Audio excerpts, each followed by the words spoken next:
What is going on, everybody? Welcome back to Nerd Initiative. My name's Off the Cuff Tom. We have finally started to enjoy the 60th anniversary of Star Trek, and what a great way to do that by introducing a new series. That's right, we're talking about Star Trek Starfleet Academy, and we're finally doing another season review. And with us today, we have two fantastic folks. One of them, I think, is making his debut talking about Star Trek here on the channel. The other one is kind of old hat, and you know, we can't go wrong with that. So let's start off with one of our fantastic NI bullpen members. You know him. He's on the movies team. He does fantastic interviews. He's part of the book club. He's also one of my oldest friends in the whole wide world. The one and only EMAC himself, Mr. Eric McClanahan. What is going on, Eric? I'm very happy to be here today because I got to leave work and come here. So very happy to be here today. I'm happy to be your excuse. And of course, you know, we've said it before and we say, and I'll say it again, you know, set your phasers to sexy. It's the one and only guy from Trek Culture who's technically fresh off real life Cetation observations via Dublin, the one, the only Mr. Sean Ferrick. What is going on, Mr. Sean? I'm good. That's the best intro ever, by the way. And I am good. Thank you so much. Thank you both so much for having me. Well, it's a pleasure having you back. You know, it's interesting. I was just saying to everybody, you know, off camera that Eric and I, like I've said, we've known each other for 20 years, but we both did know that we both enjoyed Trek. We've talked about many of things in our lives, and to find out this season that I was like, you like Trek? I like Trek? Wait a minute. So to have him on here, it's doubly the bonus, and to have you back again, you know, just it's quadruply makes it even better. I just invented new words right there. What is it? Thor says all words are made up. That's right. So, gentlemen, we're now in a whole new era of Trek. We're at the 60th anniversary. There's a lot of things going on in Trek and Trek culture. Shameless plug. What do we think about, just in general, about Starfleet Academy? We're going to go through and do each episode, but just on the whole, what's our feelings about Starfleet Academy right now? Eric? I will go first. Starfleet. So Star Trek Starfleet Academy, I was really excited when I heard the premise of this because it's, well, first off, we've always wanted to see what happens, you know, when someone joins Starfleet. You know, we want to see how the sausage is made because we've been following these altruistic people throughout the galaxy for 60 years now, and in the continuity of the show for how many millennia now? Like how many centuries have passed since, you know, 66? So we know Starfleet's coda, we know their ethos, but to see how they actually mold, you know, their cadets into the people we see on screen is something that I've always been really interested to see. And to do this with a time jump, with a cataclysmic event that has changed the fundamental way the galaxy is traversed, I was really excited about. So that was me going into it. Sean? I was similar to yourself. I was, in a way, I feel like we've been excited for this show for nearly 40 years because, like, it was first, I mean, it's been talked about nearly every decade since Star Trek debuted. Granted, I jumped on the bandwagon in 88 when I was, you know, born. So, you know, it feels like this has been coming for so long.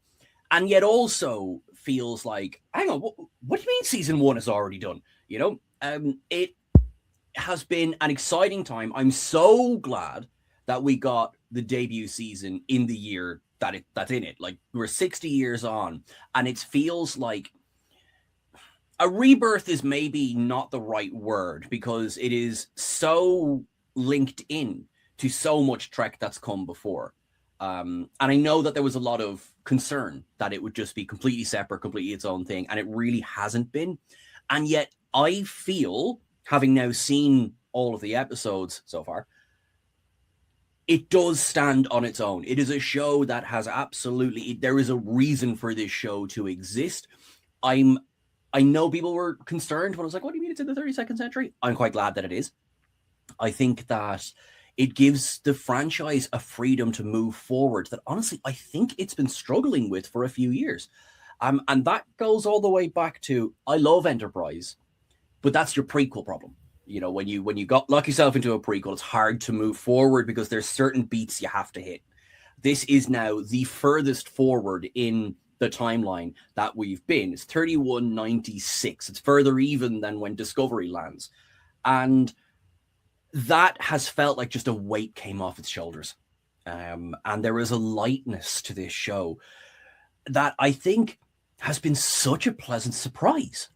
So, I mean, I was hoping it would be good. It is good and then some. And I think it has balanced the younger characters and the older characters. I think it's been balanced quite well. For me, I went in skeptical, and that's just me. Being as someone who has served the military, when I think the idea of the academy, I'm thinking of breaking somebody down, building them back up, getting them stowed away, that they're even keeled. So there were certain aspects that I wanted to see that I have seen in certain characters. Have I seen on the whole? And then on top of it, we are in post-burn, we are in post-discovery, and you are absolutely right. Star Trek has painted itself into a corner that, this gives us the opportunity to, finally boldly go a little bit further with storylines and the characters. And it's interesting. And I still think that I still think there's a lot of things that we can still pick up from TNG, DS9, Voyager, so on and so forth, that I'd like to see placed in there. I mean, the Wall of Heroes is great, but again, I've been eggshelling a lot of this season, and I think all three of us will have some really neat opinions as we talk about this. So speaking of which, let's start off right at the 2-part season premiere, Kids These Days and beta test. All right. So we have, why did it do that one? That's the wrong picture. Sorry, folks. We do this. There we go. Technology. Ain't it great? Someone call Jet Reno. Jet. So we start off, boom, right at the beginning. Very, very different style of Star Trek episode. We start at the courtroom scene, or technically in the cell, with Caleb and his mother, Anissa, who are on trial. And this is, right during the middle of the burn. This is obviously, was this right before Discovery came back? Or I believe this was still... Hang on, I got to do my math. 15 years prior. So if you did 3196, we're talking 3185. And then Discovery arrives in 88, 89. Okay. So this is before we figure out so this is post-burn, pre-disco.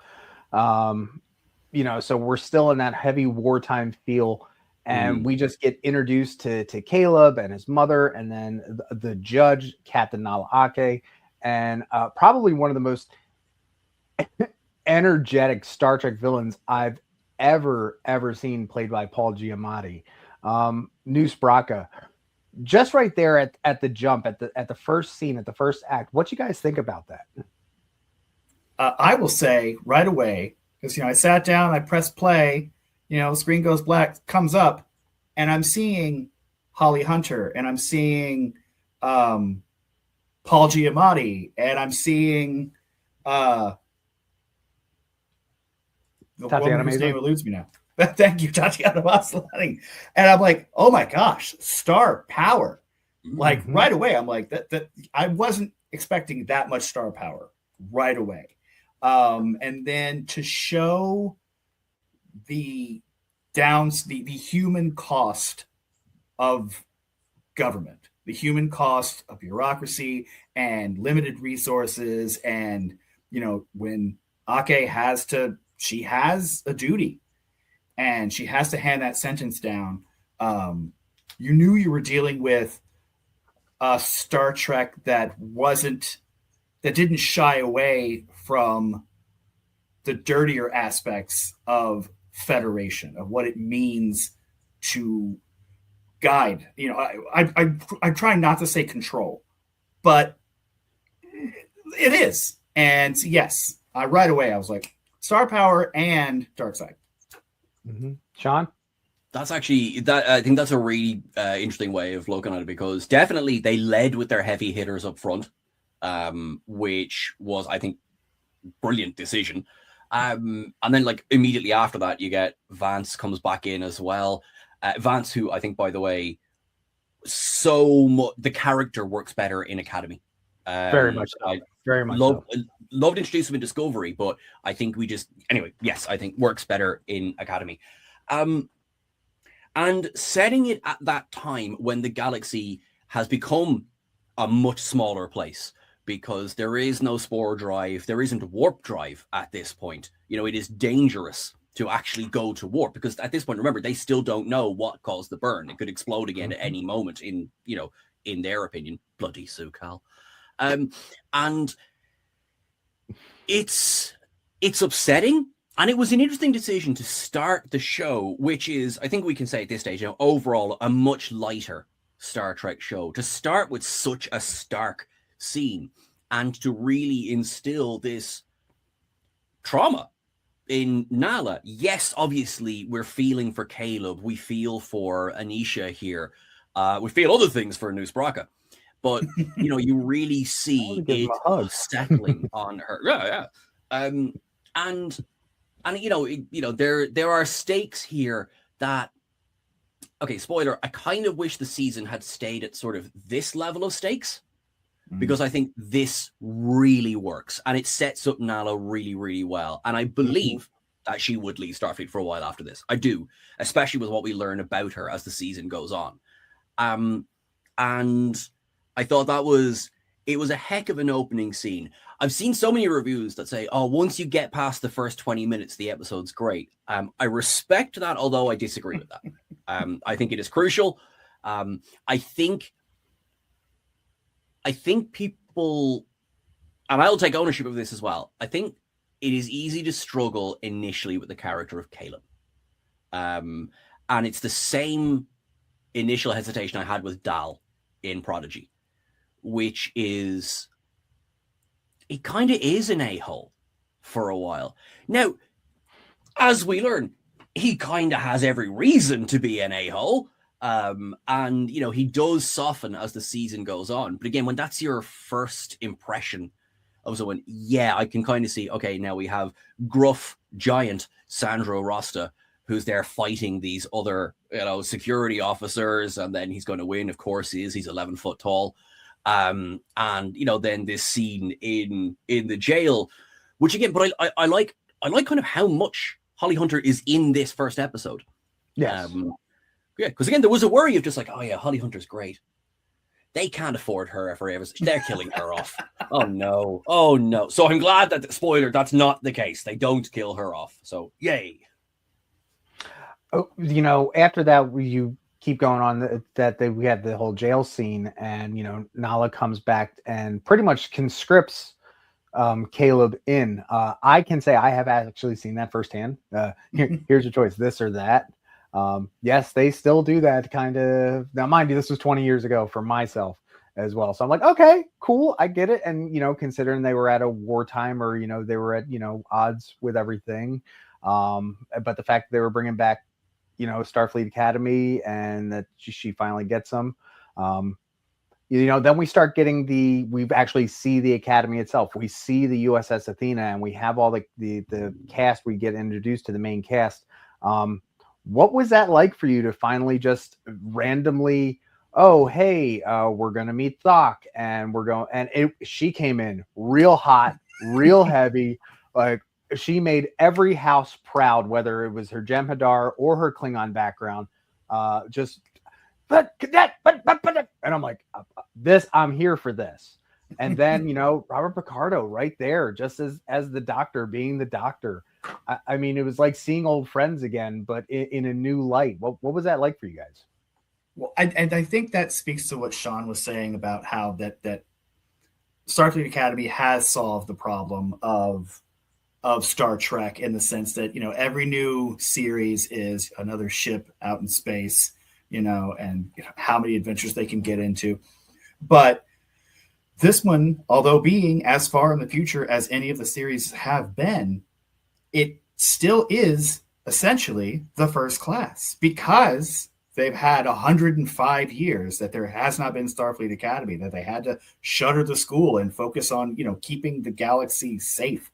And so now it's the first class. We're beating the freshman crew. We're seeing the new campus. Everything's being unveiled for the first time. So we get to be in the episode. Like, we immediately get agency in the episode because we're seeing everything for the first time, that they're seeing everything for the first time. I thought Athena was really cool. I wasn't super jazzed about the proximity to War College because it's called Starfleet Academy, and I wanted to focus on that. But I go on about that. Don't worry, we're going to get there. But I understand. But no, I thought Athena was cool. Design wise, we're all Trekkies, so we have our opinions, and they're strong. But I've seen worse. Sean, how about you? The first time getting to see the Academy, whether it's the exteriors or interiors, and the very, very much overused atrium, what was your thoughts on that?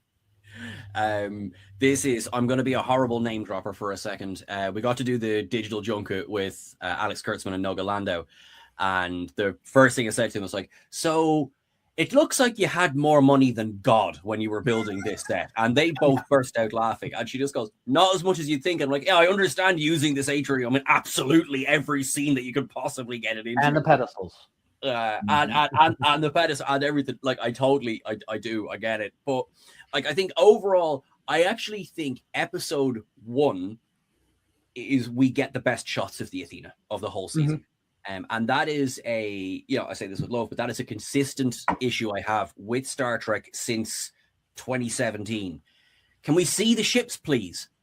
Can we, and that's, I'm much like yourself. I am very opinionated about my ships, but most of all, I just want to see, give me the glory shots, give me the flybys. This episode, I am sated. We get beautiful shots of the Athena. I mean, lest we even talk about it when it's coming into land in San Francisco, that is absolutely stunning. And I was watching for the first time, and I was like, is this a tiny bit cheesy? Yes. Do I care? No, I am singing San Francisco, and I've got flowers in my hair. This is amazing. And I love it because for me, I know I've skipped to the end of the episode a little bit, but for me, that was just like, this is a show that is going to take itself seriously, but not necessarily present that in the most serious way. And that is something I really, really enjoyed. The ship looks gorgeous. I absolutely hear you when it comes to the War College, and I'm sure we're going to talk about the War College in a bit more detail.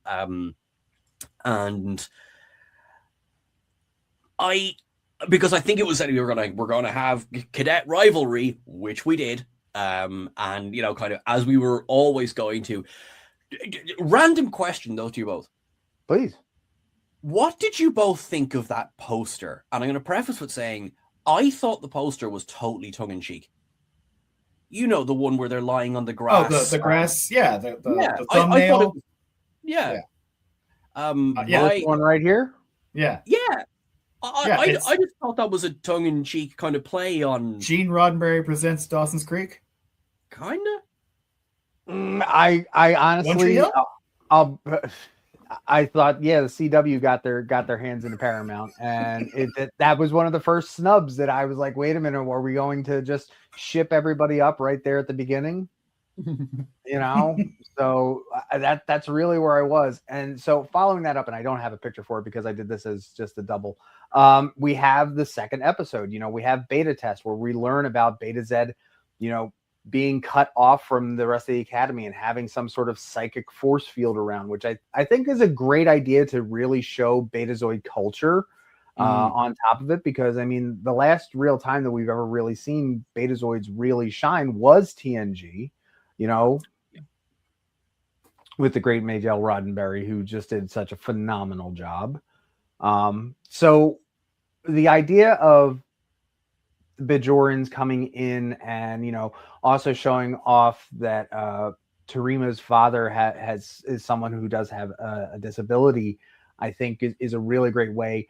That it definitely was set up that I did not see coming at all. I thought that, okay, well, a Betazoid that may happen to, be deaf. Okay, well, we can get around that with our empathy and our psychic abilities. Obviously, sorry folks, if you're watching this today, you obviously know this season finale has already been out. So if you haven't watched, tough, I don't care. What did you guys think about the, nice little girl comes to school and meets the rough and tumble bad boy? It was, because all I was thinking was Shannon Doherty and what's his name from that show in the 90s. But Luke Perry. What was his character's name? Yeah, Luke Perry. He was the bad boy. Dylan. Tom and I have chatted a little bit here and there throughout watching the show, but not too much, so we could save it for the money shot. But I will say Star Trek has always been Shakespearean. Always. Yes. And so, yes, when, prim and proper Terima sees, hulking bad boy with a heart of gold, Caleb. Okay, we're probably gonna, this everybody knows, we're gonna swoon over the actor for Caleb, because I mean, oh gosh, that's what goes amazing. Do you know that he had to lose weight for this role? Oh, damn. Yeah, he was so big they told him to actually shred to come down to size for this role, because he was a professional bodybuilder before doing this. And I'm just like, please, no. Now, when I figured out in episode 1 that this was his show, I was like, okay, I'm in. And I think again, I think this is a show that is made to speak the language of the audience, because when Terima shows up, she singles him out, and you're like, yeah, obviously. And it's very Shakespearean. It's very Shakespearean. And I really liked. This is a big key difference between Star Trek and Star Wars fans, because in Star Trek you like the bureaucracy, you like the peacekeeping and the negotiations and the Senate hearings, whereas when you do it in Star Wars, you alienate the entire fan base. But like, I liked the speaking with the Betazoids about them saying, hey, you haven't kept us safe. We don't think you're going to keep us safe. We offer no allocations because we're fine, And I thought that was really smart, and I enjoyed it. And Sean, what did you think at the end of the episode, where it was a very Trek thing to, okay, well, the seat of power doesn't have to be on Earth, and the things that we've also learned from Discovery, how divided the galaxy is right now. To make the choice to have Beta Z as the new seat of power for Starfleet. What did you think about that resolution? Such a smart decision, because I think this is, in a way, I think this is Star Trek doing a tiny little course correction for making Earth so important all the way along. I think back to it might be. It's season 6 of DS9. It's in that first 6 episodes when the Dominion are occupying. Sorry, it's a Cardassian station. Yeah, whatever. Anyway, so where Dukat and Weyoun are in the office, and Dukat says, Weyoun says, the key to destroying the Federation is to eliminate Earth. And like, I remember at the time being just like, what about Vulcan, Andor, Tellar, like Beta Z? There are other worlds, and jumping all the way forward. If there's one thing Academy has really done well, it's to give scale back to the quadrant, or all of the quadrants, which I've really enjoyed. So yes, decentralizing the Federation. Because think about it, like, God forbid, the Xindi attack again, destroy Earth, and we're like, oh, all right, Romulans, you got an empire going. And so I really, really enjoyed that. And also, it's a believable solution as well. It's like, we're not just going to offer you an olive branch. We're going to sort of put our faith in you as well. Like, if we're going to put our seat of government on Beta Z, we're sort of trusting you not to kill us all, first of all. And, accept the fact that you're going to become a major hub of commerce and trade. And, are you up for that? I mean, as much as this is an olive branch, it's like, are you up for the job? And I thought that was really, really clever, because I agree with you completely, Eric. Like, this is the stuff I love in my Star Trek. Yes, I love my V'gers. I love my cans. I do. I mean, I'm listen. I'm a red-blooded male. I love some explosions and everything. But what I love is at the end of the day, people talking. You know, like my favorite scenes in this season are when people are talking to each other. And yeah, very, very Star Trek finale. Plus, we had whales in this episode, so I was predisposed to like it anyway. Right. Well, I mean, you have your own whole bit about that. I mean, you could go figure. You know? Yeah. Now, not to glance over, but yes, we did meet all the rest of our main cast, and we're going to go through that because everybody gets a feature episode. So don't worry, we're not glancing over, you know, everyone. Starting off next, speaking of just the cast itself, we have episode number 3, Vitus Reflux, which is the, you know, why does it do that? I don't know why it does that. Okay. Vitus Reflux, or as I called it, Prank War in Space. Mm-hmm. You know, well, in space on Earth, where we really get, you know, introduced to the War College and everything that's going on over there. And then we finally get Calica. Now, if I remember correctly, that has been mentioned before in the past, hasn't it? Not Calica. There is very like Parisi squares and things like that, but not Calica specifically, because we were checking. We're like, you know, is this a reference to something? Okay, so I wasn't the only one. No. But, you know, this was a really good episode to get the cast and crew together. And really finally to, you know, we've got the introduction of our main cast in the first 2 episodes, and we kind of got their quirks, what we were going to get out of them. This was one of those first episodes where we finally got to see the cast come together, and, you know, everybody gets, you know, we do have Darren that finally, you know, gets knocked down a peg. Genesis, you know, takes up, you know, her spot. Caleb still being I'm Batman. I'm just going to be on the back burner. You know, I'm the bad boy. And then at the same time, we get to see Tarima on the other side, you know, at the War College, which was a very interesting play on how we're going to put this character. So we get a little Romeo and Julie-esque stuff going on. And then once again, the atrium becomes Star Trek laser tag. Yep. Could you pull that picture up again? Because I want to give a shout out to the costume design. Because as a man of a particular age, doesn't this remind you of V? Oh my God. Right? He's too young to know that. I know. That's why I'm talking to you. Old man. But no, straight up V.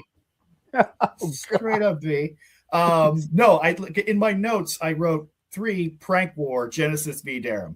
Because, you know, this is the episode where we really get to understand what motivates Genesis and Darren. Like when we meet Darren, he's kind of an ass, but, you know, Kionian royalty. Blah, blah, blah. And you know, and then let's go back to episode 2 where he, you know, goes out episode 1 where he goes out and saves the ship. You know, yeah. So like he's not a complete blowhard. He actually can step up when the moment is needed, but it is a very singular and impulsive way to handle things, which when you get to the game of Calica, that doesn't fly. You need teamwork, you need actual leadership, not just follow my lead. I mean, you know, delegation and strategy. And Genesis proves that she has that in spades. And it was a really great way to nail down who those 2 characters are, not only in relation to each other, but also individually. Sean, what you think about Vitus Reflux? One of my favorite scenes, like moments of just like recent Star Trek, is just Laura Thok, release the drones. Like I love it, absolutely love it. Like this episode, it was fun. It contained, I think, a bit of what people had been concerned about. There was angst, there was the prank war in space, perfect description, which I enjoyed. Like I really did. But I think as well, like I will also admit my own bias. I like, you know, high school dramas. This isn't a high school drama, but I like high school dramas. I like these kind of shows. So I will freely admit my bias to that as well, is that I am on board with a lot of that. Like I've been watching, you know, we're going back Saved by the Bell, Fresh Prince, Sweet Valley High. Remember that one? You know, like I do like those kind of shows. And also we got a Mugatu costume. They saw me coming. You know, this episode is for somebody like me. They're like, yeah, we're gonna have a bit of fun with this guy. Some bits that were a bit like kind of like, you know, Reno just didn't walk past the atrium for a few hours that night. You know, like things like that. There's a couple of little logical things in this episode. Wait, like, oh, okay. Star Trek has plot holes? No. First time ever. Never. Yeah, that's why it stood out so much. Ever. That is something I noticed a lot in this series, though, is creative license to have sitcom tension. You know, like let's talk about the character of Caleb and how he's supposed to grow throughout the series, and he does. And then he shows up in episode 9, and all that growth is gone. He's episode 1 again because we have to manufacture sitcom tension. I think that's fair. The one thing I will say about episode 3, Vitus Reflux, is I love the fact that Captain Ake gave them the clue and gave them the idea on how to finish the prank war. But I don't like the fact that it pushed, in my opinion, the tension all that much further, because now the War College being so close in proximity, because they share a same quad, not that we knew that to begin with, which they could have mentioned in episode 1 of like, hey, we're landing here. We're going to be here. You know, we're going to be just outside where the statue of the lone sailor is, which I honest to God, when they were doing their landing sequence, was looking for it. If you know your U.S. naval history, there's a statue just there underneath the Golden Gate Bridge. I might have been there. Anyhow, but to have the War College like right there, which you obviously cannot tell where it's at there on the campus. No. It's just, oh, hey, we're here. But then the fact that the plant takes over the whole War College and now they have to shove in all together. I'm like, whoa, hold on a second. that was my, like, okay, how are we going to solve this now? We just added more BS to it. There is definitely a degree of fairness to that, because like it's one of those things. It's very funny in the moment when the plant takes over the War College, but it's kind of like, what was the long-term plan here, Nala? Like you gave this information to the cadets. Like this is on you, Nala. Was the plan always have the War College join the Academy? And if so, okie dokie, grand. Doesn't feel like it, but okay. Or are they all now sleeping in a prefab down by the waterfront while they wait for the plant to sort of grow through the War College, while they then fly off and have Academy fun out the start? I mean, they do have programmable matter, just saying. They do, to be fair, they do. And also, if we go by episode 10, they now have unlimited reserves of energy for the rest of time. Yeah. We'll get that. Yeah. So coming up next, we have our first real big focus episode. Probably for me, I'm going to say this right off bat. This was my number 1 episode of the entire season. We have Vox in Excelso. This was the focus episode for the unsung heart of the season. I know that, you know, Sam might have been our joy, our happiness, but I think that Jaden is definitely the heart of the season, being a very different type of Klingon, not being one about war, being one about healing, which is something very different that we've never really gotten from a Klingon. We've seen it in Klingon hybrids. We've seen it like with, Alexander's mother. We've seen it with B'Elanna. We've never seen a full-blooded Klingon tread their own path. And then everything that comes along with that to try and help with what's left of the Klingon Empire, which, honest to goodness, while the opening was playing, and once we got through, the Act 1 and then the opening, I'm bawling watching this episode, thinking that I'm getting choked up thinking about this right now. The vast Klingon Empire is damn near gone. And we never touched on our Discovery. We haven't seen it in ancillary media. This one was a kick to my forehead ridges. Seriously. Yeah. What did you guys think of this? It was really surprising that they dropped such a heavy bomb almost in exposition. They're like, oh yeah, by the way, the Klingon Empire is just, a couple of ships, just adrift out there. So, how are you? Jaden, Jaden, I agree. He is the heart of the team. I love that, he's a healer. And initially, when you first learned that in episode 1, you think you're setting up for a mentor role with Thok, and that, she's going to push him to be more assertive. But then she disappears for a really long portion of the season. And Jaden just sort of is. And he is somewhat, a floating free radical. His friends try and include him, and sometimes, he just gets sucked into things like in episode 7. But I love that he has this pacifist stance, but he has that voice, and he has all that, all of his references are just like, and then we break things, and then we drink blood, and then we eat gizzards. It's like, but let's love each other. But to see, that nomadic existence on the planet with just his family, and to try and keep the old ways alive with such a small band, small clique, because you didn't really see the rest of that planet. You pretty much had to believe that they were there essentially on their own. There was a trading post. You didn't see other Klingons at the trading post, so they were the culture.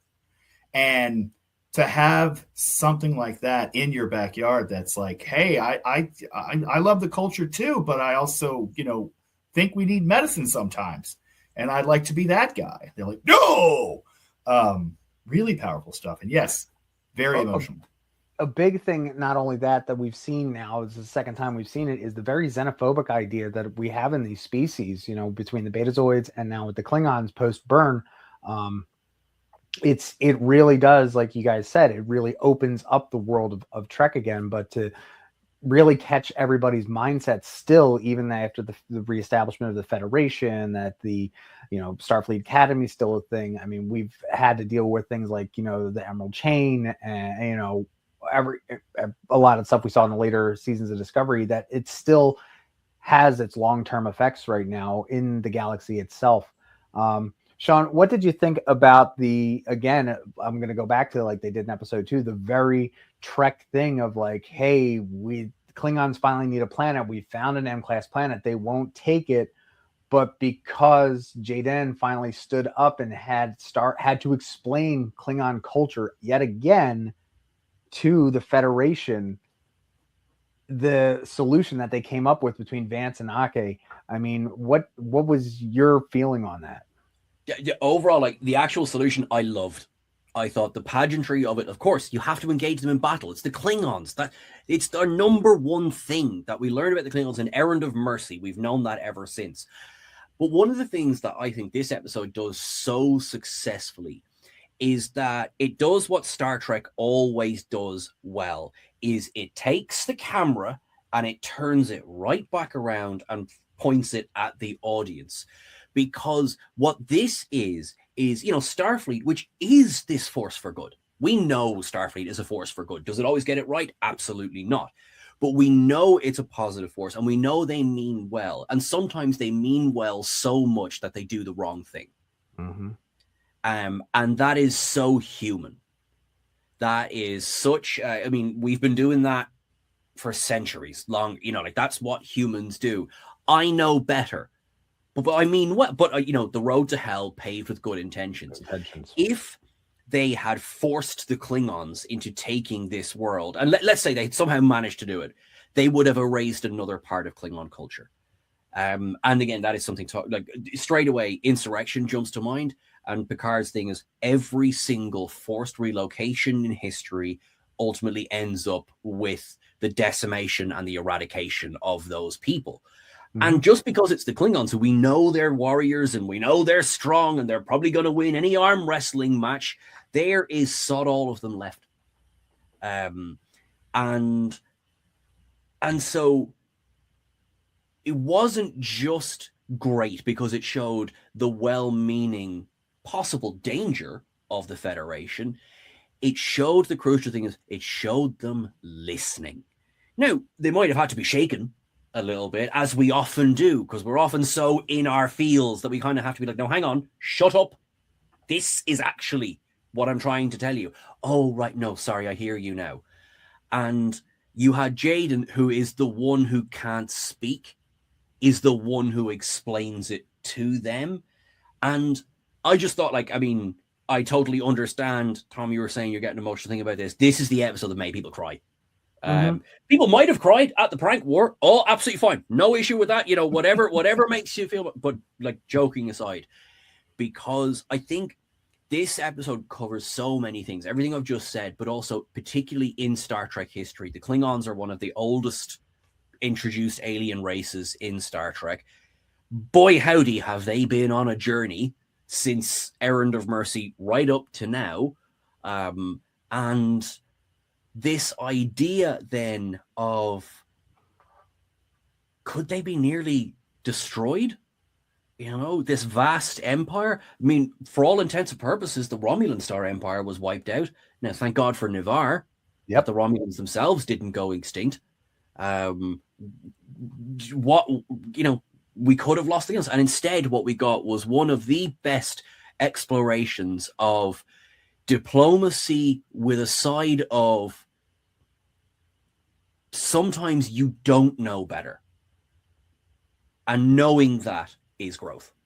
One of the big things that I enjoyed at the end is that Jaden got his father's bow or his brother's bow at the end. And I was kind of glad because it was so nice to just not get a bat'leth.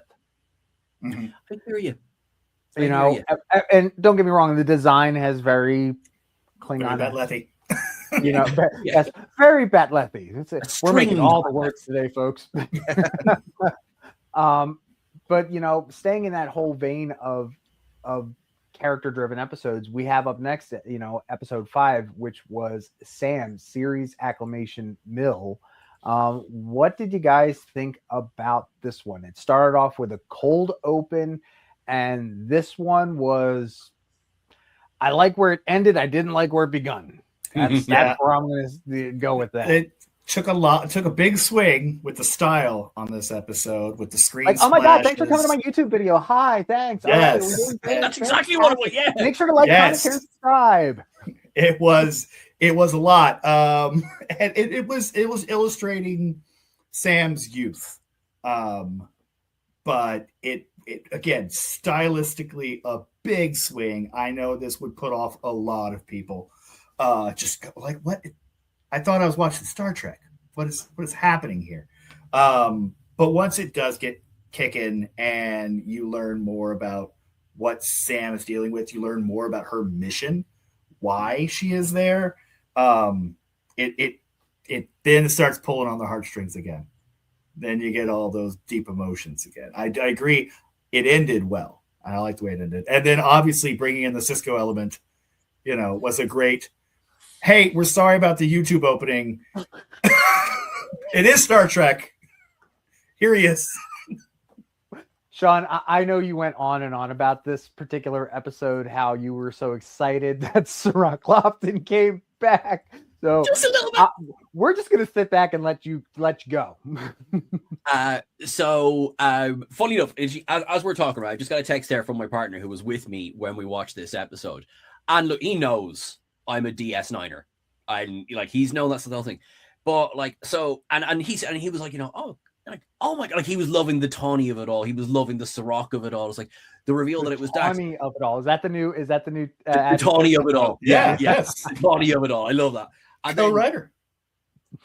As Sam is sitting there in that final scene where she's kind of talking to the sky, I literally, I could see me as I was just leaning forward. I was like, are we? No, surely, no. And then hearing Avery's voice, I was not prepared. I mean, look, I love having a cry. I love when something affects me. I love when I get, but I was not prepared for the emotions I felt going through that, because I genuinely believed we would never hear anything from Avery Brooks again over the years. I think once the documentary came out and he didn't do something new for that, I thought Avery's done. Now I know there's so many things behind that. That's an episode on its own. But hearing his voice and then subsequently learning that while no, it wasn't recorded especially for the episode, but Avery was involved in the production of the episode, it just makes it even more special. I cannot give Kerry Brooks enough props for how much, because this episode, I mean, you're so right. The first opening moments, I was just like, what are we doing here? Did we turn on Prodigy? But right, this would feel completely, the start of that would be like, just accept an episode of Prodigy. Of course, it makes sense. But once you get, it's funny, because once you get to the end, retroactively, every bit of the episode makes perfect sense. And that is so often the way once you get more context. But I mean, if she hadn't been able to pull this episode off, this could have been, imagine taking this massive tribute to DS9 and imagine flumping it.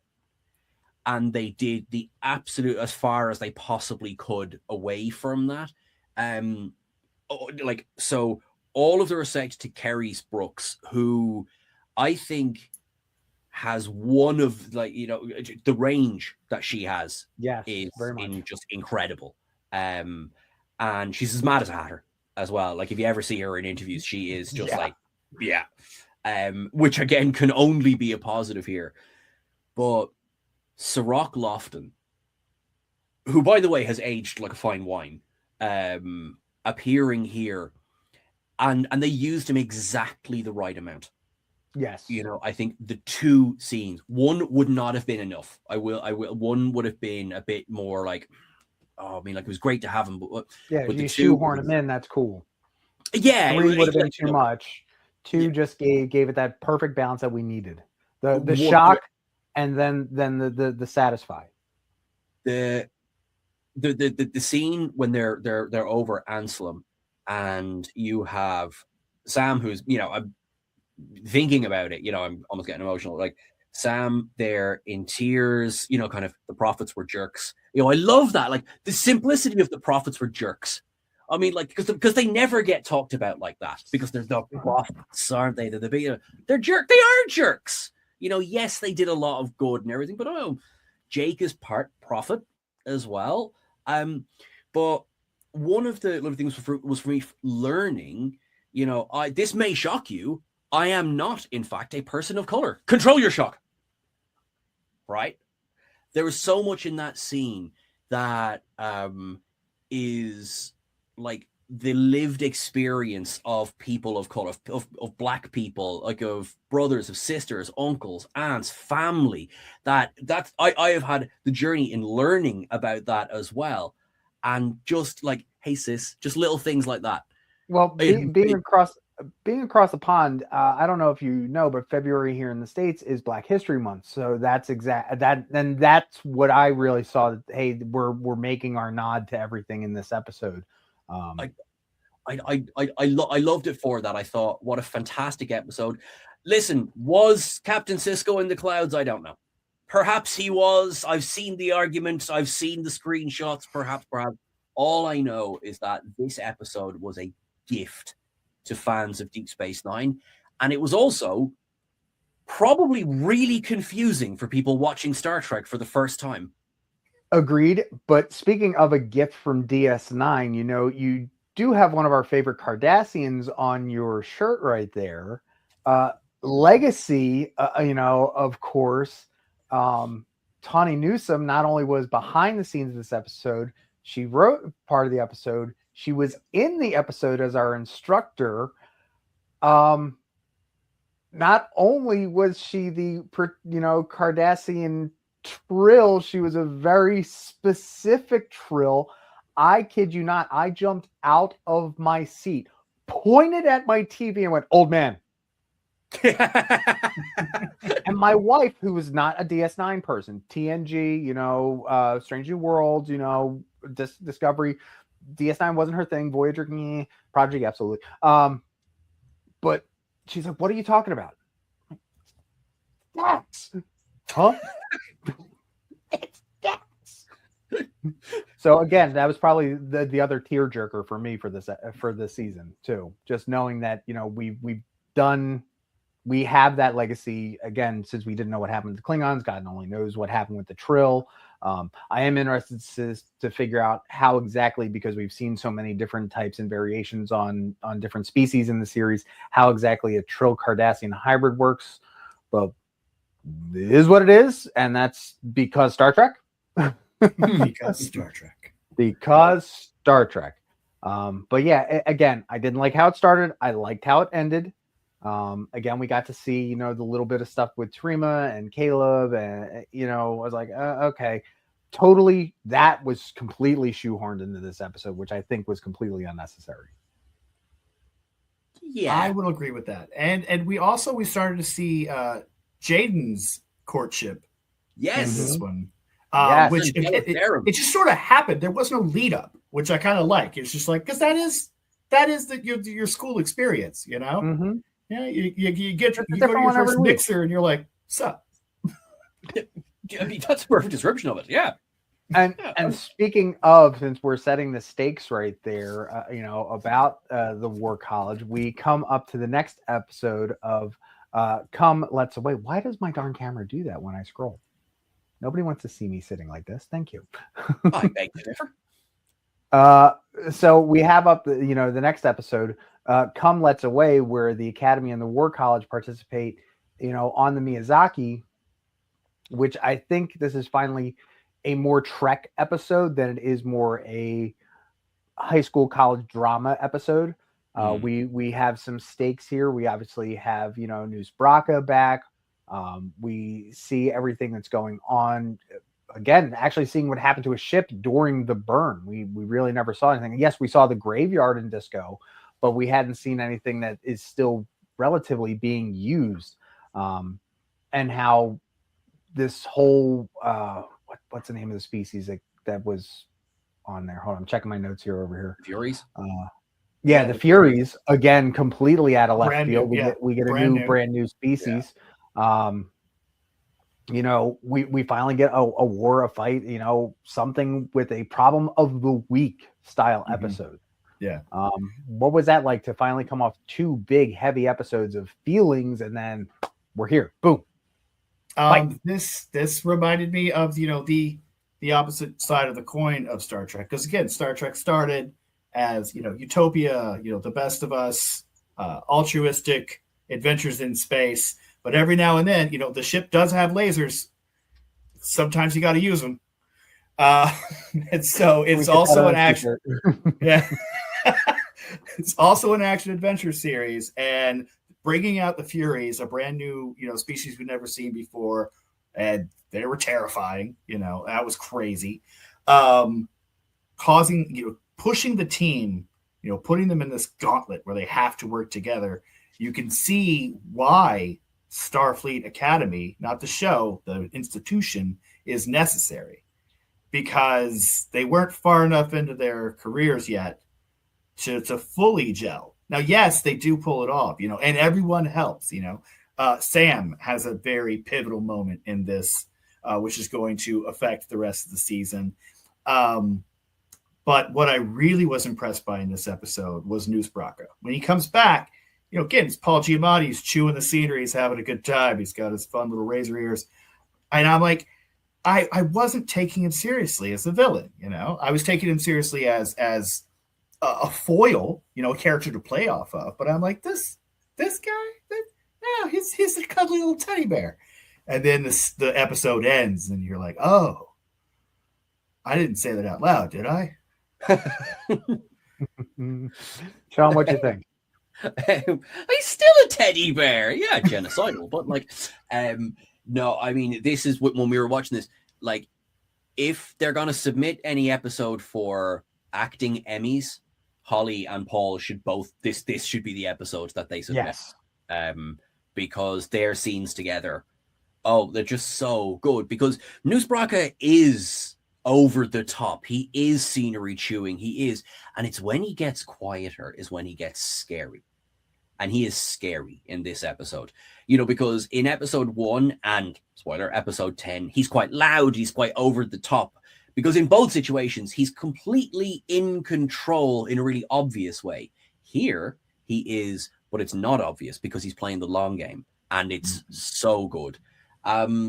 We have to poor Bavi, the comic-loving Vulcan. And thanks very much for playing. And poor Lieutenant Commander Tomov as well. Thanks for playing. Yeah. But I mean, it was good. The Miyazaki, which I learned afterwards, was a Constitution class ship from the 31st century. So that's what they looked like then. They've gone through a few changes. Just a bit. And just it gave us stakes. Terima blows up some heads. Fair play. We have Jaden and Kyle. There's a little bit more there. I will say, with an obvious one exception, this is where we begin to see less of Jaden for the rest of the season. Yeah. There is an exception, the exception being episode 7. But even then, while everyone by the end of the season, I think, gets a focus episode, I feel like Jaden had his, and now we're looking at other people. And I think that happens with a couple of characters.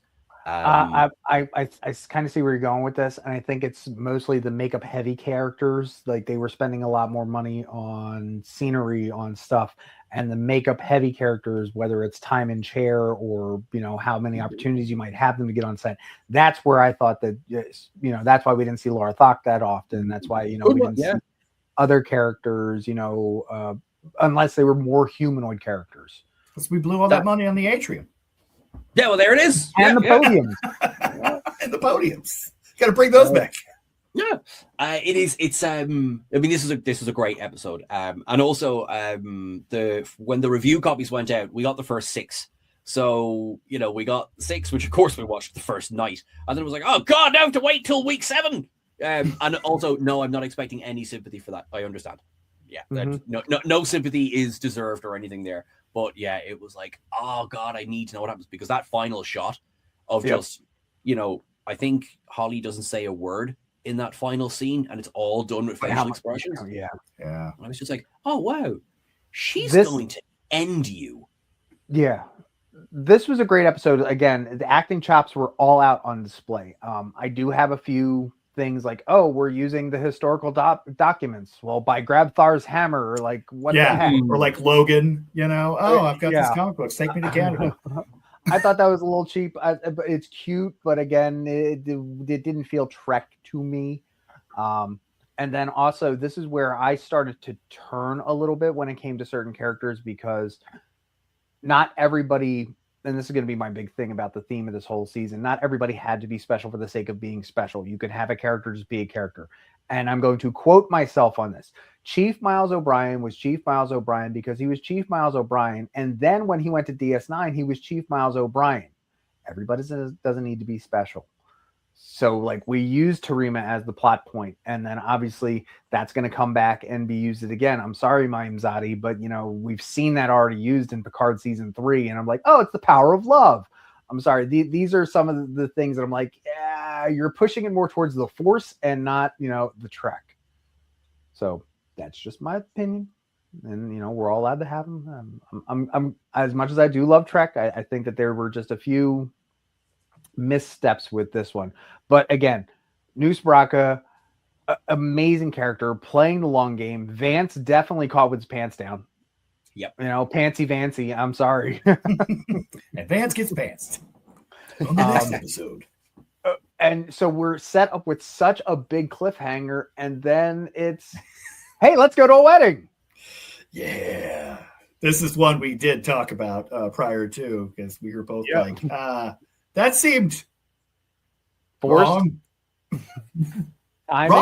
At least in the next episode, they talk about the prior episode. We said that we Tom and I discussed Cozine, and then the following episode, and we said I think they were out of order. Yep. Yeah, I get that. Yeah, well, because also when they're dissecting Wilder's play, and they're talking about the character of Laura who needs to get married, and she's trepidatious, and Darum's like, oh, maybe she's feeling this. I'm like, bitch, you just did it. Like, you have experience, but I feel like his character didn't have it. So I legitimately think the episodes were out of order. There was, as we go on with like the 7 to 10, there's, I think they were 5 or 6 episodes reduced to 4. Now, maybe it was always a 10 episode season, but they feel like perhaps more scripts that got a little bit squished together, because I think Darum and Genesis get episode 7, Sam and the class / Tarima get episode 8, whereas Sam's story, that was an episode on its own, Sam and the Doctor. Obviously we'll get to that in a second, but I do feel that 7 and 8 both suffered from doing too much in too short a time. And so that's a great observation. I like that. Thank you. You're very nice. And you like finally getting to see Darum's people would have been nice. No, like, you know, right. It was all a little bit rushed, and you know, it was also like, how many times am I going to say, you know, but everyone is being a dick to Jaden in this season. Yes. And he's just making it. Yes. And okay, let's talk about that. So it is a Darum episode, you know, in the A story, and it's a Genesis episode in the B story. But the A story is a bottle episode. It's not even on Kionia. It's on a moon, where they were just like, we can't even afford to show you the living room. We're going to shoot this in the foyer, like Deadpool 2. Like, you see why I've been friends so long? And again, he goes through, you know, the forced wedding thing, and then she lets him off the hook. And then the next episode, you see, and he talks about how, you know, here I'm this, but you know, at the Academy I get to be more. I get to be this and that and the other, you know. And then the next episode, when he's back at the Academy, you see him being a dick to a guy. You know, like when they're in line to go off world, he's like, woo, woo, you know. Yeah. And I did like the Genesis B story, because it saved it for being a Caleb B story. Don't get me wrong, we love Caleb, but he was just going to sit there and brood. Nice, I was like, I don't need to see that. I want to see her dad. I want to meet the Admiral. Very much so. Because if she has this much daddy issues, not like, you know, we've ever haven't written, you know, parental issues in Star Trek before, who's her dad? I would like him to be just another admiral. Yeah. Do you know what I mean? Yeah. But not a legacy character. Just don't need him to be anyway. But like, and it's what she puts on herself in terms of pressure. I would love him to be supportive. I would love him to be like, you know, oh no, just, you know, whatever you want to do. But like, no. I want to be this. I want to be that. Because the one thing that I did struggle with in her story was she nearly torpedoed her career for something she never really needed to do. This was like, Nova Squadron stupid. Yeah, it was a little bit frustrating. Like I like the ongoing gag of no one gets punished in this show. You know, it's like, oh, you'll get some menial labor. She full on, like, she started the warp core of the Athena on the planet. Anyway, but like, I really, because also, again, props to Bella Shepherd, who is brilliant in the role of Genesis. I do think season 2, give us a Genesis episode early. Because I don't think she's had her episode yet. Like, Caleb's had the season. Jaden had episode 4, you know, Tarima's had pretty much a couple of episodes, you know, give her a full episode. And even if it is a bottle episode, she's stuck in a well and has to figure a way out of it. Like, I would watch Bella Shepherd just read the phone book. I think she was a little bit shortchanged by the half of an episode that we get. And I'm saying that I'm trying to say that with as much. I really like her. I want to see more. I feel like there's so much more to that story we still haven't got yet. But yeah, like, I'm gonna edit these letters of recommendation. Okay, but surely they're just gonna have a record of them. Yeah, like someone somewhere is gonna have what are you doing here, Genesis? Because I was like, right, I assume she just faked them, right? But then even then it's like, well, no, because she didn't fake her dad being an admiral, because the way Nala speaks about him, they seem to at least have met. The only thing I was laughing, people like, she's definitely Vance's kid. We met Vance's family in Discovery. Right. So like, I don't think she's Vance's kid, or he's done a real good job of just not paying attention to her for the entire season. Which itself, I mean, I'm sure there are fathers and daughters that are like that. Oh, but that's the thing. Like, I would love to see, since we mentioned, her dad, seeing her dad, I would love to see him as probably one of the, for lack of better words, military word, shitbag admirals, just as, like, I'm not talking Jellicoe level, stick up your keister, but more of like the fact, like, this guy made a career on just getting by, and that would lead to so much more to put on her shoulders for her level of perfection that she wants, because she doesn't want to be her father. I would love that. Like, I love that idea. Yeah, I like it, but I like Sean's idea that he's just a by the book, unexceptional, but career admiral who's just like, that's my baby girl. She's gonna be great. Yep. Dad, shut up! I'm trying to be better than you. God. I can't get out of your shadow. What are you talking about, babe? And you can. I support you. God damn it, Dad. Now, speaking of which, like we were saying that these episodes should have been backwards.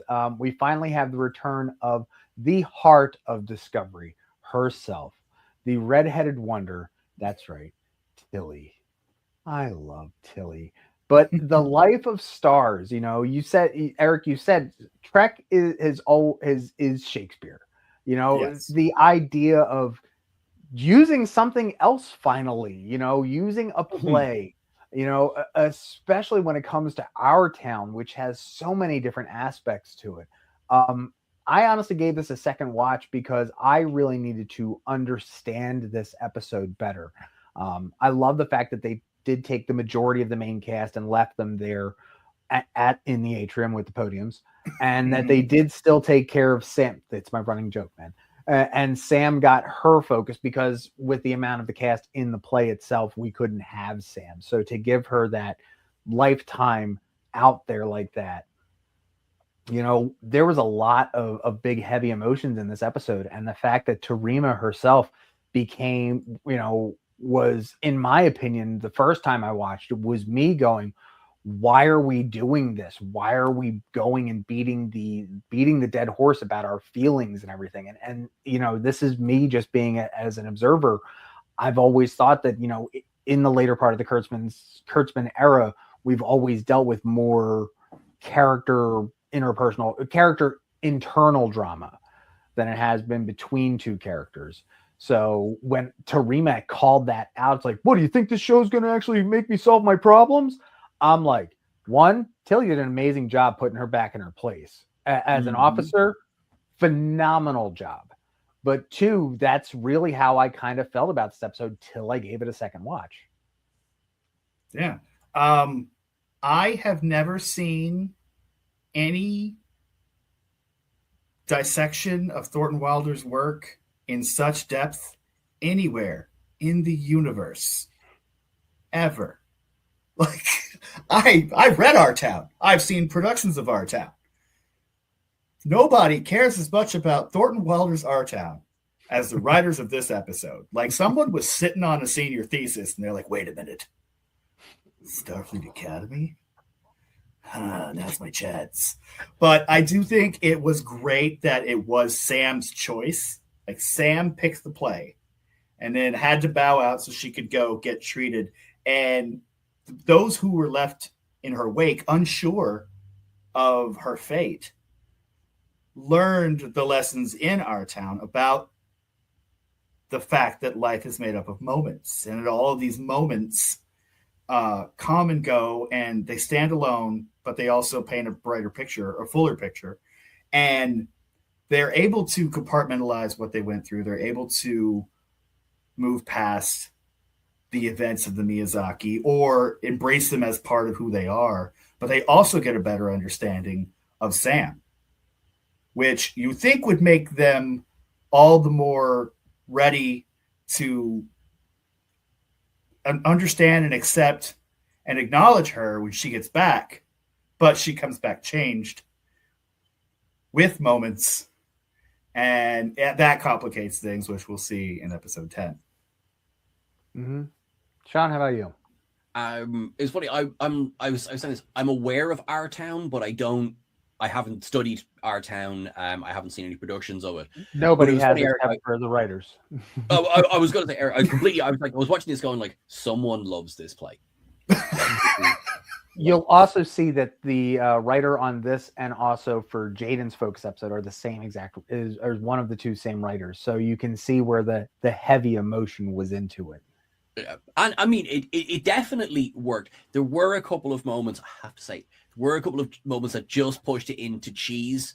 It was like at the end when Occam stands up and says, "And now I will deliver the lines from the play, and this will fix everything." And Tarima walks back in, and I was like, okay, that was a little bit too... little Dead Poet Society, little standing on their desks at that point.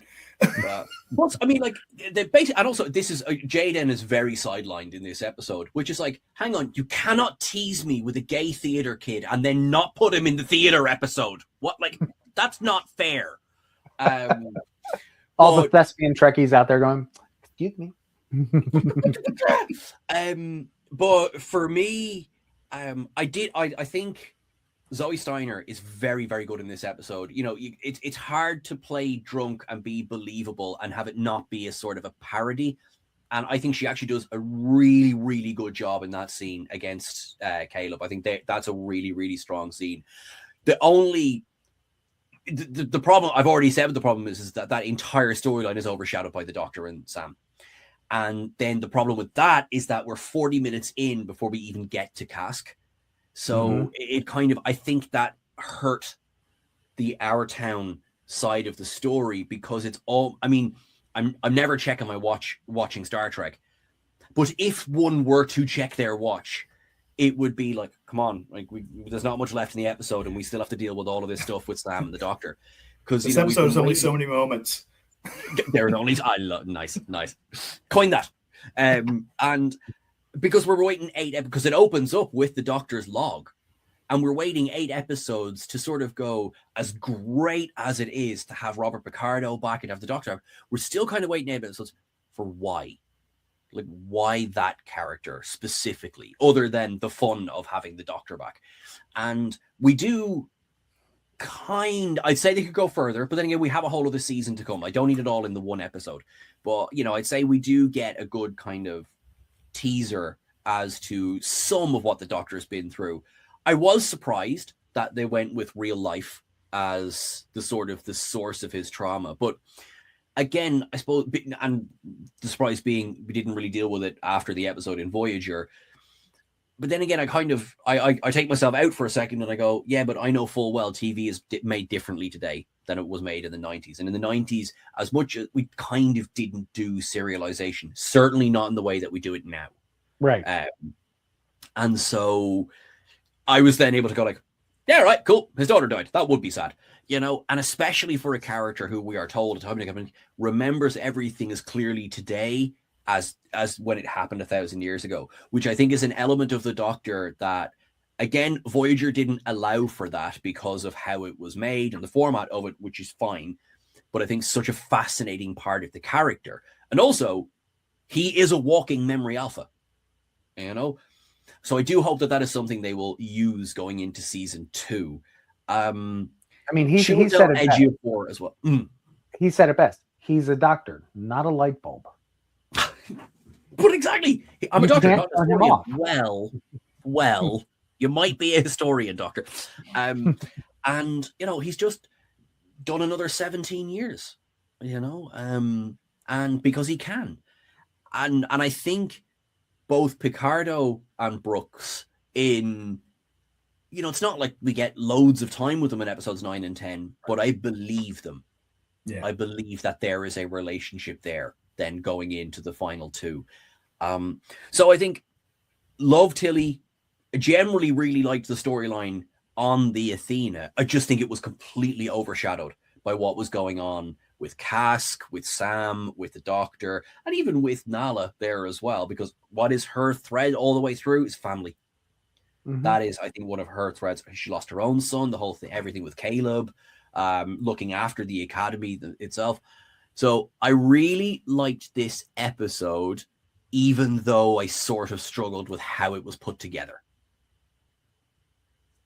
I can agree with that. So since we're leading into, and we mentioned, you know, the relationship between Sam and the Doctor going into the last two episodes, let's talk about the two-part series finale. We have 300th Night and then Rubicon. Obviously 300th Night, we're at the end of the year. We're finally having a massive party. And because we've, you know, spent all these monies on these, you know, CBS sets, and Paramount's put these all in. Hey, let's go down to the DJ rental store and just line the floors with spotlights. I'm sorry. That was my first big problem that I saw that episode. And I'm like, you know, and then on top of it, there's another character that we haven't mentioned in this whole season, which will get his just due at the end.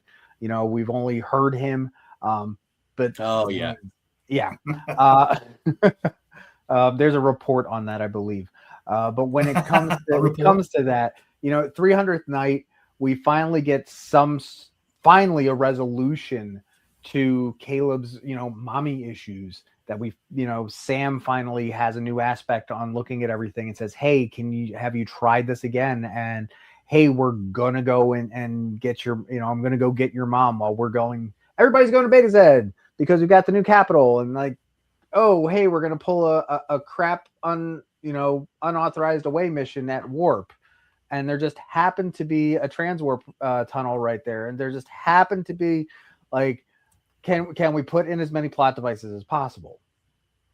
Again, it's that we have to manufacture sitcom tension. So we have to manufacture sitcom serialism. So if this is going to work, we have to manufacture it. And so here it is. Now, I will say, watching the episode and why the whole Federation gathers at Beta Z, because of, you know, the seat of power, Noose Baraka's minds, the, you know, discovery of that. And once they put it on screen, I was like, oh, I see what he's doing. And it still took the Federation, the entire Federation of planets, the whole episode to figure it out. But, yeah, that's the benefit we have as being viewers. Like Section 31 didn't figure out, oh, hey, he has this super weapon. Let's like start monitoring it or something. Right? Please don't put Section 31 in season 2, please. Don't put the idea in their heads. Anyway, right, sorry, I'm done. I'll take that back, sorry. But yeah, for him to put them all in a kill box, I was like, damn. That was another moment that I was like, oh, Noose Baraka's actually someone to fear. He's actually a bad man, who's also a cuddly teddy bear. But yes, the Three's Company sitcom, getting everyone into the ship. You know, Darum's drunk and vomits glitter. It's like, oh, the ship's taking off. Here we go. Like, okay, sure, why not? And then when we find Anisha, and Caleb doesn't come clean with her right away, which would have saved them some. Yes, they would have had an argument right then and there, but it could have saved them some time. But manufactured tension. But, you know, glad to see Tatiana Maslany again. That was another one of those things where I was like, oh, they used their whole budget in the first 20 minutes. We'll never see her again. And the set from that was fantastic. So we also know that they did pay for more than just a few outdoor shots, the atrium and some hallways. Yeah, so they were able to reuse the set. Really, really nice set. Wherever the rest of the budget went, we don't know. I'm assuming that's reused from Star Trek V, the film. I think it might have been Strange New World. I don't know.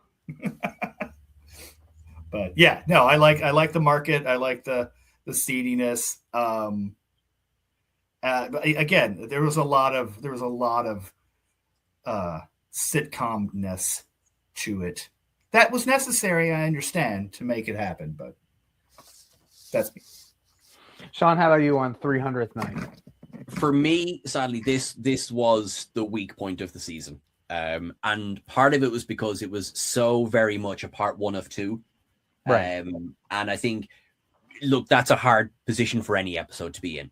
And so like you're kind of, even watching this, I got the feeling of so much of this is going to be in next week's, or so many of the things I'm thinking of, but not in an it sounds very blunt me saying this, but not in an exciting, I'm enjoying the journey kind of way.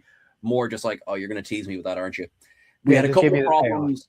Yeah, like, oh, I'm going to use the automated bridge. What was the point of introducing a bridge crew for the Athena?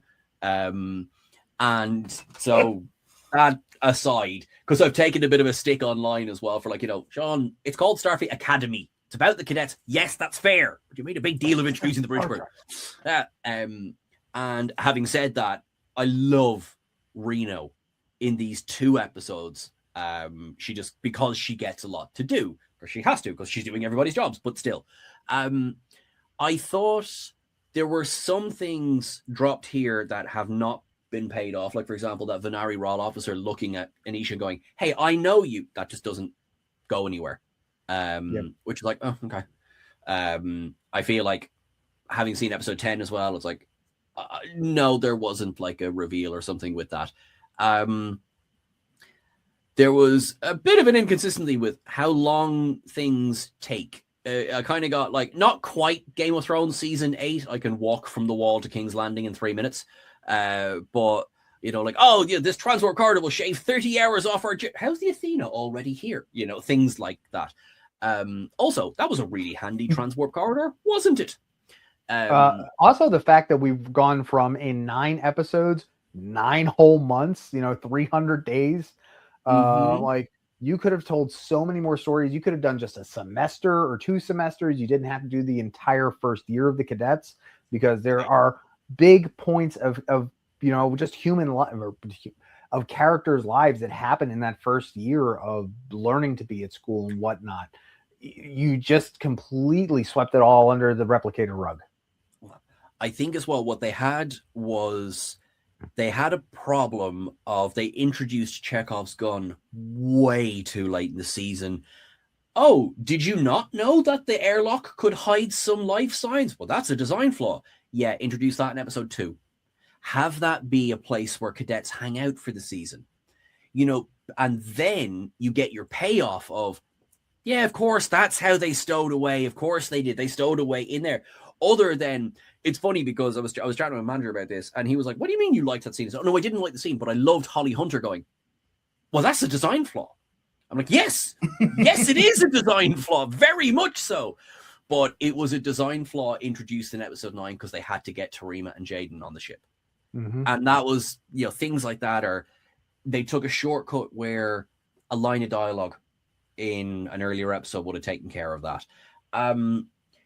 We then have, I really struggle with galaxy ending stakes at this stage. I just think it's done. And once you've done one apocalypse, the rest are sort of just thrown in for free,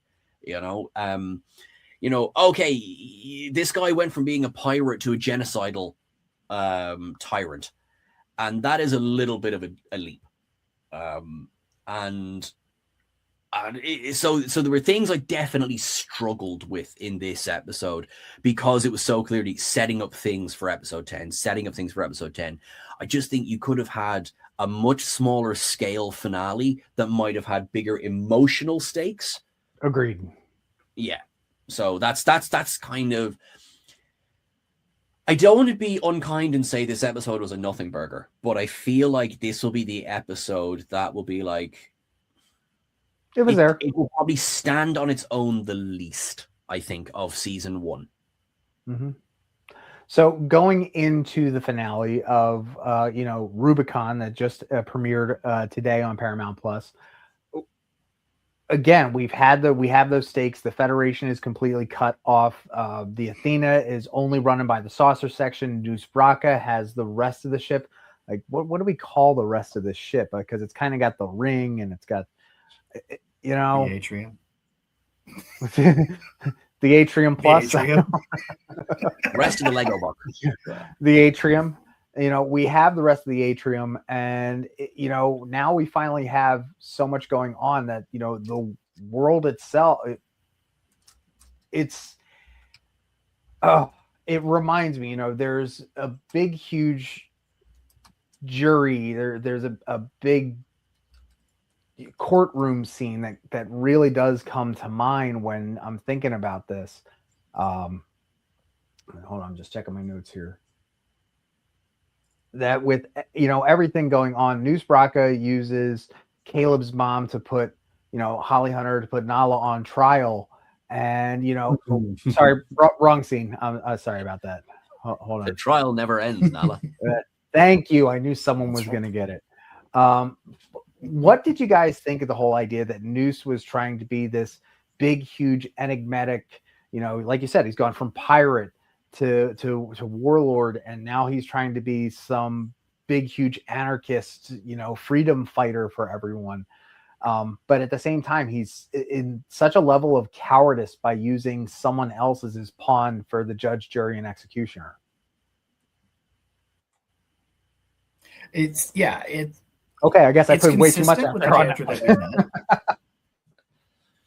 No, but it is consistent with the character that we met. He's a little man with big plans.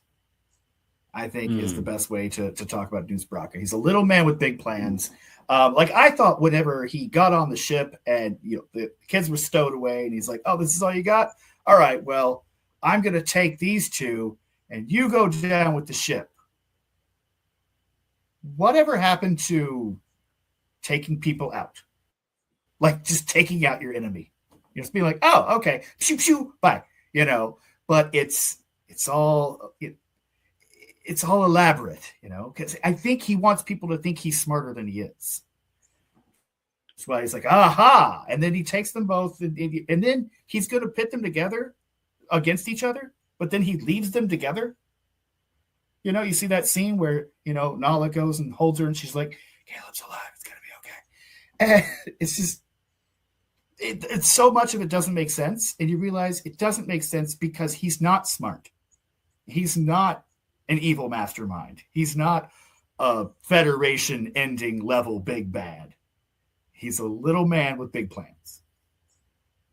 And let's be honest, he got out-scienced at the end of the episode, too. Yeah.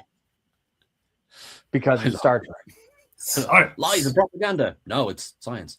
Yeah, I like it's. This was I think, very consistent with how we've seen Noose Braca. And I don't know if he was going to push that button. I think he got embarrassed into pushing the button. Mm-hmm. Now, that's not to defend him as a nice guy. He isn't. Like when we go all the way back to the inciting event, boarding the supply ship, he says, "He shot at me. I had to fight back." He was a Federation officer. He was shooting at you with a stun weapon. Like, you chose to kill him. So and not to brush past Braca because there's so much to talk about, but I'm looking forward to hopefully in the future seeing more of him and exploring more of him. I don't really want him to be redeemed. I like him as a villain. I like it. He has this childlike hatred for the universe, and I feel what he'll do now is sit and stew. He'll have one hell of a tantrum to lash out with. That's it. He's not going to grow, and I don't want him to, because he's such an odious villain. But in a really I like what a Braca you are. But I mean, this is. I said episode 6 for an Emmy for Holly Hunter. She has one of the great speeches in this one as well about the burden of leadership. Like when they're talking about how the Federation, they didn't just fly past your colony. You had resources. And it was a time when, we had to deliver body bags to some places. That's the state the galaxy was in. And one thing I thought was, there is an argument for maybe was it a bit maudlin, but taking the time to be like, she never questioned, I don't think, that Anisha needed to face the music for what she did. What got Nala was the fact the family was broken up. But we still take a moment to be like, you know, you're forgetting somebody else here. Who's that? Lieutenant Akoma Lee. And you can see, like, I think Anisha knows, all right, I know exactly what you're talking about. Whereas Brock is like, who? You know, it's like, yeah, it's the officer you killed.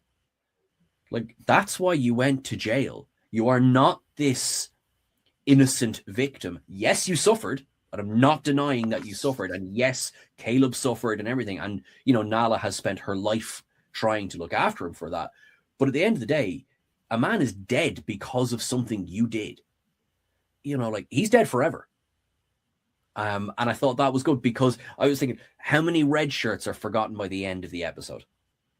You know, sorry, red shirts, but like how many, like, or even, you know, the poor Al Kelvin universe, how many get sucked out into space? Did they have a name? Like, what the heck? You know, whereas here, you know, it's maybe tiny bit like, well, all right, we're going to swap the episode. But yeah, the one thing I think it wasn't necessary, and as soon as she said it, I was like, oh, you didn't have to. It was his last mission before retirement. He just bought a boat called the Live Forever, and you know they were going to sail all around. Oh, piss! I was like, okay. The fact that he was killed was enough, you know. So that was just a little bit too far. But yeah, and then. But I mean, there is the pace is, I think, better in this episode than episode 9. And not to rag on episode 9, it was hamstrung with it's part 1. You know, it will take as long as it takes to get there. I don't ever think Anisha, in as much as she does declare Nala guilty, Anisha, I don't think was ever on board with Noose's plan.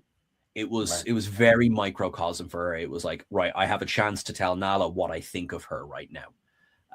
Because otherwise, Anisha, you're kind of throwing your lot in with someone who makes Giorgio look like they weren't doing very much. You know what I mean?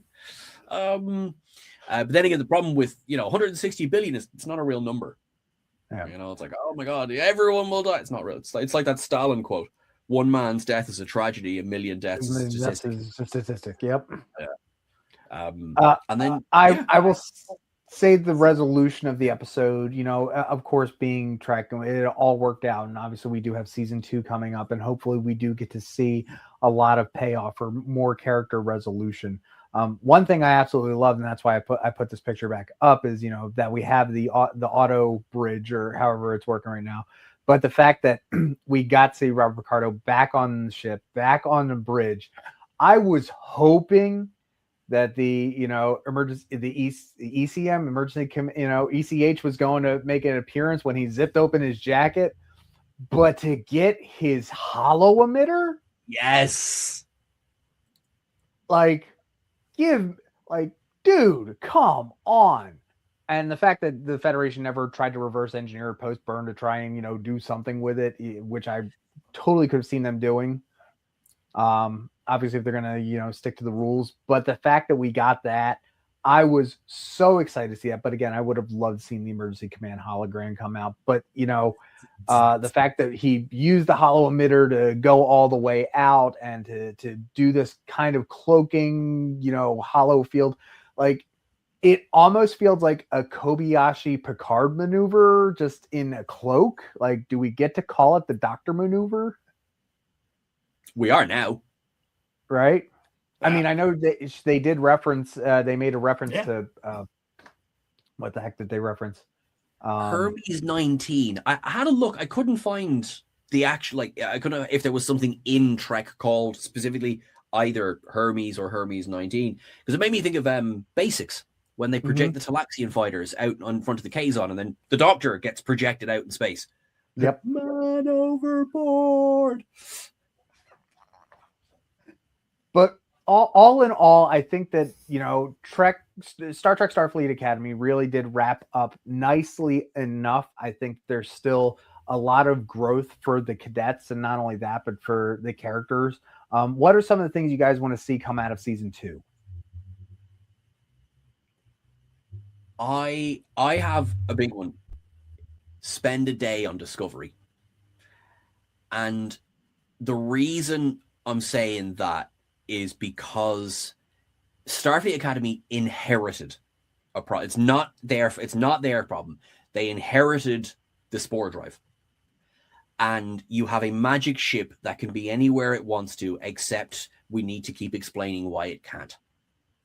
And that is, as I say, it's not Academy's fault. They didn't come up with this thing, but they are now lumbered with the problem of why can't Discovery come this week? We had it in episode 9. You know, it's like, oh, subspace and Omega 47, and it was set off the boat. Anyway, we can't do that. So I was very happy that for a blink and you'll miss it moment, yes, Disco A is there at the end. You can see it through the portal. I was so happy. I was like, where the bloody hell have you been? Anyway, so I would love, rather than dancing around why it can't be places, do a day on it or have them do something. I don't need a full crossover. It's not about let's mash all of our Star Treks together. That's not what I mean. It's just we have this enchanted vessel. We kind of need to use it. I think that could be a great episode for Genesis. I could see Genesis and Michael just teaming up and trying to, you know, that would be a phenomenal episode. How about you, Eric? What do you want to see out of season 2?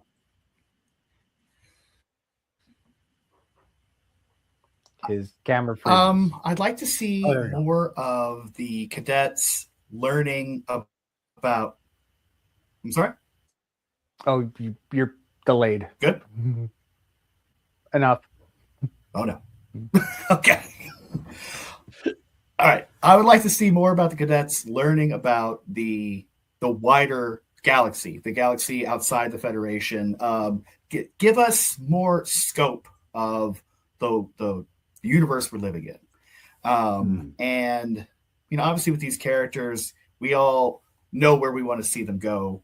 We want to see Genesis in the chair. We want to see Darum shed the bad boy persona entirely. We want to see Caleb go into a leadership position. We want to see Sam, you know, be more of a helper. We want to see Jaden get into a medical facility. We want to see Tarima do whatever she wants to do. She really needs some agency.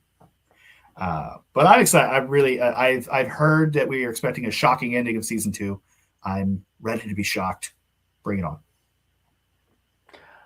I think all in all, what I really want to see, and I guess this still goes back to Discovery, is more of the fact that I want to know some of the things that happened in those 800 years. I want a little tiny tidbits. I want some legacy in there. I mean, Star Trek Legacy would be a really great thing, but we know where that's at. But give me some fillers, you know, like don't nod to, a great Starfleet officer, a great Starfleet officer once said. I'm like, well, dude, you screwed that up. That's an ambassador. His name's on the freaking wall. That one kind of annoyed the heck out of me. Because of a comic book. Either way, there's a lot of things that can still happen out in the Star Trek universe. And again, like I said, you know, Kurtzman is leaving Paramount soon. So where is that headed for the future of Trek? Is he? Sorry, my Talaxian furfly is barking right now, if you guys can hear that. But speaking of which, you know, the Talaxian furfly being, you know, one of those really great jokes that we had throughout the whole series. Stephen Colbert as the digital dean of students. Necessary or unnecessary? Kind of a nice ongoing gag, I guess. Necessary, probably not. But just kind of a fun in the background kind of thing. I liked him when he was doing more of the, you know, the calls over the radio, over the 1MC or whatever you guys want to call it, the announcements of school related things, as opposed to wrap it up in 300th Night, pretty much that he was implying. Fair, yeah. Speaking of, because this is, I don't know if this is the first Star Trek series that's been made exclusively for streaming, but they don't have all the same rules that we had on TV. And so they get away with some stuff that being someone who, you know, grew up religiously watching TNG, I'm just like, oh, you can't do that on television. Well, Eric, I know this is your first series back to streaming, but we've had several before it, so that's why we're mentioning like the style of this particular series and that particular series. So again, with Kurtzman coming out, I think that I would love to see more problem of the week Star Trek, finishing the story, not more character driven of the week or emotion of the week or trauma dump of the week. I want to see cause and solution of the week. It's like, oh, hey, we're stuck in a warp field because of here's post-burn particles with a black hole or a red star or whatever. Give me an engineering out on this. Oh, Reno's off on is off on Risa with Thox, so she's not there to put together some duct tape and matchsticks and figure it out like that. Give us a reason to get out of a situation instead of just our feelings. That's just me. But yeah. Well, gentlemen, thank you so very much for taking the time out here. Real quick, Eric, where can everybody find you at?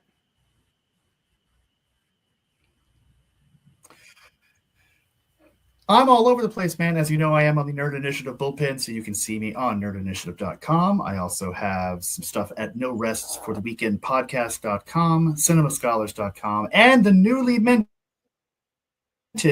ericmcclanahan.com. Finally got my own website. I was there. Anyway, and Sean, obviously, we know we can find you on Trek Culture, but where else can we find you on the interwebs? I am on most of the socials at Sean Ferrick, and you'll find me. I'm on Blue Sky, I'm on Instagram, I'm on TikTok. They're probably the three I'm on the most. I use Facebook slightly more now because there's groups on Facebook, so I'm there too. But yeah, I'm usually talking about some sort of Star Trek. So thank you so much. Thanks for having us. Oh, thank you for being here. It's always a pleasure getting to talk to you, and especially during the season, just shooting you a line and going, hey, did you see this? Did you see that? So it's always nice to have a great culmination here, especially of fantastic fans here on Nerd Initiative. And folks, you can check out everything that we're doing here on Nerd Initiative by making sure that you hit that subscribe button, ding the thing, make it ring for all those notifications, and hit that thumbs up to let Michael, the GEO, know that I'm doing my job and I'm doing it well. Aside from that, guys, folks, my name is Off the Cuff Tom, Nerd Initiative's pop culture connoisseur. You can find me here on Nerd Initiative in all the various forms of media. And of course, what better way to end this but with a good old